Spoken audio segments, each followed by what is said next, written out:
আজকে আমরা জানব স্বাস্থ্য ও রোগ জীবদেহের সামগ্রিক অবস্থা কিনা। স্বাস্থ্য ও রোগ জীবদেহের একটি সামগ্রিক অবস্থা। একজন মানুষ সুস্থ অবস্থায় মানসিক, সার্বদৈহিক, আঙ্গিক এই ৩ স্তরে একটি ভারসাম্যপূর্ণ অবস্থা তথা শান্তি ও স্বাচ্ছন্দ্য ভোগ করে। এখান থেকে বোঝা যায় স্বাস্থ্য জীবদেহের একটি সামগ্রিক অবস্থার নাম। যেহেতু স্বাস্থ্য জীবদেহের একটি সামগ্রিক অবস্থা, তাই তার বিকৃতি বা বিশৃঙ্খলা তথা রোগও একটি সামগ্রিক অবস্থা।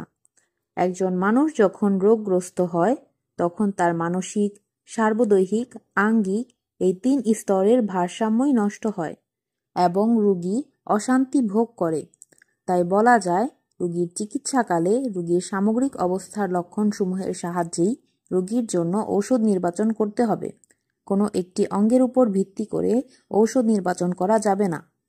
হোমিওপ্যাথি সম্পর্কিত সকল ধরনের তথ্য পেতে হোমিও অনুশীলনের ফেসবুক পেজ ফলো ও ইউটিউব চ্যানেল সাবস্ক্রাইব করে সাথেই থাকুন।